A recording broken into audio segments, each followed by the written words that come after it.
It's finally Eastern Conference Finals time, and it looks like it's going to be the Pacers versus the Celtics. Of course, Game 1 will tip off in TD Garden on Tuesday, with Game 2 being on Thursday. And on today's show, we're going to be breaking down our keys to victory, our prediction, and of course, our latest injury news on our very own Tingus Pingus. Let's go ahead and jump into that. Very first, to go ahead and say, this is what Woj had to say over the weekend about Kristaps Porzingis and the latest news on his injury. He will be out for Game 1 and Game 2. And like I just said, that'll be on Tuesday and Thursday of this week. Both games in TD Garden, which is a little unfortunate because we know the Celtics don't play the best when they're at home. I know it doesn't make sense to me either, but let's break down the official report here from Adrian Wojnarowski of ESPN.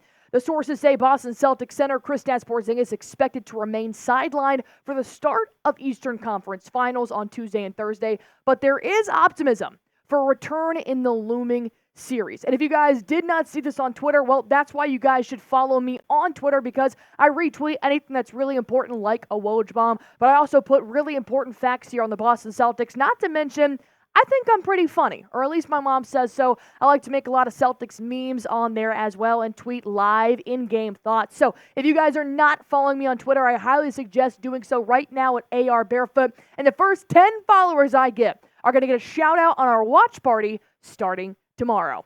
Here's another report here that Porzingis did go through an extensive cycle workout over the last weekend. It was extremely intense, and to know that he was doing that while the Boston Celtics were getting some shots up, and knows that he's been working really, really hard here. And obviously, he's been working on that soleus strain, so I think the bike is probably, I'm not a doctor, but I would see how the bike is probably the best resource for him to get that most motion out of his calf right now. But he has been working out while the Celtics have been working, but he has been with the team the entire time. This is what Jrue Holiday had to say about his big man down below. He said, you know that he wants to play. You know that he wants to get out there and play with his teammates, but then seeing him out there and seeing him working has been so good.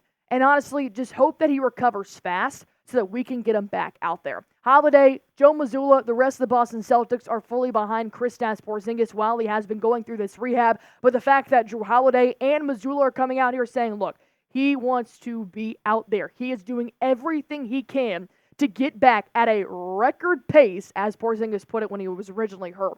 But he doesn't want to re-aggravate it. So Mazzulla is saying KP's working hard every single day. He's been on the bench. He's been mentoring. Maybe not mentoring Al Horford since he is the older player here, but he's been working with Horford, Luke Cornett, and Neemias Queta as well. Definitely on the mental side while they're on the bench. So KP will not be playing Game 1 and Game 2, but we do hope he does come back sometime in this series.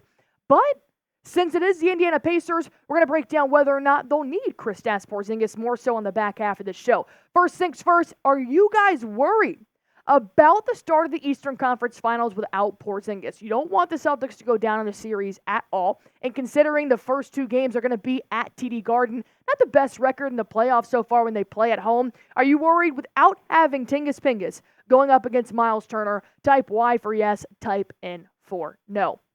Like I said, we're going to be breaking down the preview of the Eastern Conference Finals, Indiana Pacers versus Boston Celtics on the back half of this show. You guys are going to want to stick around, especially for my prediction at the end of this show. But I do want to make sure you guys are completely up to date on the #1 daily fantasy sports app in America and our sponsor here on Celtics Today. It is PrizePicks. I'm playing this every single day, especially during the NBA postseason.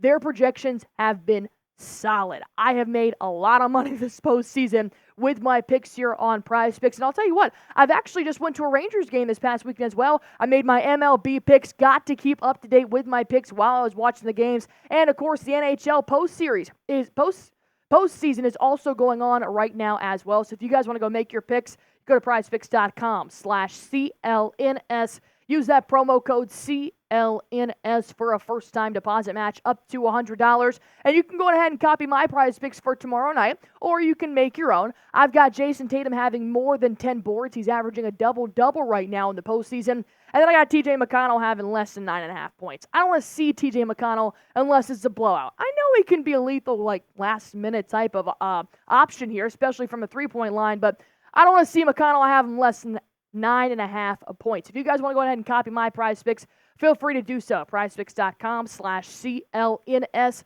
Use that promo code CLNS for a first-time deposit match up to $100. Pick more, pick less. It is truly that easy to watch yourself win some real money in real time. All right, let's talk about the Boston Celtics versus the Indiana Pacers. It was a really back-and-forth type of series the entire regular season, and to see the Indiana Pacers took the New York Knicks to 7 games really speaks volumes to this Pacers team coming in to the Eastern Conference Finals. Just in case you guys don't know, here is the schedule for the ECF. Of course, Game 1, Game 2 in TD Garden. No Kristaps Porzingis. Then they head to Gainbridge Fieldhouse for Game 3 and Game 4. Keep in mind here, this is just a one-day rest in between every single ball game, all the way until Game 7. But of course, those asterisks there to the right side of the screen means if necessary. And hopefully, the Celtics will not take it to 5, 6, 7 this series as well. Because you got to look at what they did in the regular season. They won 3 out of 5 games. And this was, of course, with some injuries. Kristaps Porzingis not playing one of these games. Jayson Tatum not playing one of these games. Tyrese Haliburton not playing one of these games. But it went Boston, Indiana, Boston, Indiana, Boston. It's going to be a very high-scoring type of series, in my opinion. And, of course, the December 4th one was when they knocked out the Boston Celtics in the in-season tournament. And they did take their talents to Vegas, where Lakers obviously won the rest. So, as you can see from this score, especially that 131-133 type of game, it is going to be shot for shot, especially at the beginning, in my opinion. And I'm going to be honest, I was not expecting the Indiana Pacers. I was talking to producer Smitty, and he was like, I was.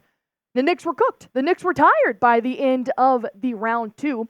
And, of course, you got to look at the injury report here for the New York Knicks. If they were completely healthy, obviously this might be a very different Eastern Conference Finals. But I wrote off the Indiana Pacers. I did. I maybe even took the Bucks in the first round here. But the Pacers are really showing out. And to be honest, I think they're playing just as well as they did at the beginning of the season, especially in November, which is when they took on the Boston Celtics pretty heavily in the first half of the series. And I do want to talk about one person in particular for the reason why they're playing so hot right now. And of course, that's going to be Tyrese Haliburton.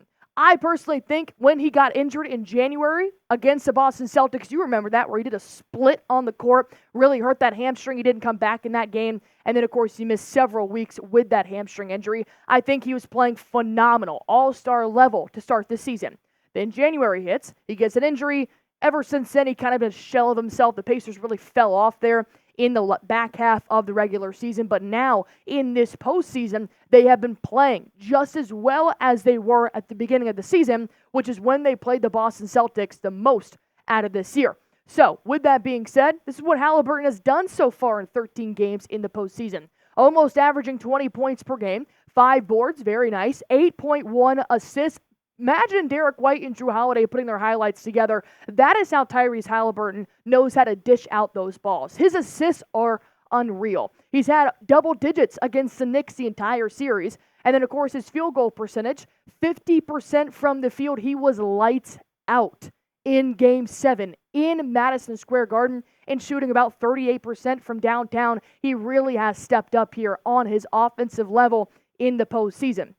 And then the regular season, when it counted points per game, the Indiana Pacers led the NBA in points per game at 123.3. The Boston Celtics were second in the regular season, 120.6. The Pacers are actually still first in the postseason in points per game. So they know how to put the ball in the basket. I'll tell you why they do that in my keys to victory in just a few seconds. But first, I want to ask you, how confident are you in the Boston Celtics versus the Indiana Pacers, knowing they didn't sweep them like they swept the Heat in round 1 the regular season? They lost to the Cavs just once in round 2. They took both of those teams in 5 games, but now they're going where they've won 3 out of 5 in the regular season. How confident are you in the Celtics versus Pacers? Scale it 1 to 10. I'll tell you how confident I am towards the back half of the show, but number 1, here is how the Indiana Pacers score 123.3 points per game on average, is because they tend to control the pace of the game. The Pacers are extremely fast. They know how to hold that tempo. And when they get a hold of that tempo, it's really hard to shut them down. They scored 39 points in the first quarter, primarily thanks to Tyrese Haliburton really turning it on from the three-point line in the first quarter. He had 14 points in the first quarter versus the Knicks in a Game 7 scenario. That was insane. Not to mention in Madison Square Garden, which is a extremely intimidating type of court to play basketball in. But here's the good news, is that we know the Indiana Pacers can score and they can score fast, but so can the Boston Celtics. They also know how to hold that tempo and play alongside whether or not the Boston Celtics can keep up or not against the Indiana Pacers. So here's my overall take with this. I think it's a pro and a con to be able to play fast and have the Pacers play fast, is because if you have both of these teams that play better when they're controlling the pace and the tempo, Boston has to control it first.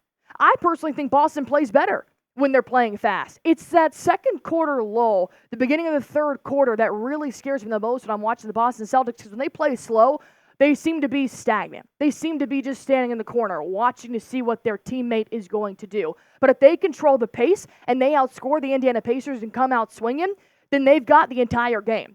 But if you allow the Indiana Pacers to even have a smidge of control of this pace, it means the Celtics are going to play catch-up. And we all know what happens when the Celtics dig a hole. They spend the next 2 quarters trying to dig themselves out of it. So it's going to be who can score first and who can get there the fastest first. It's going to be a very high-paced game, and I'm very excited for it. And plus, you got to look at what the Jays have been doing so far in this postseason. And I want to talk a little bit about the New York Knicks and the Indiana Pacers series, because they have been unstoppable.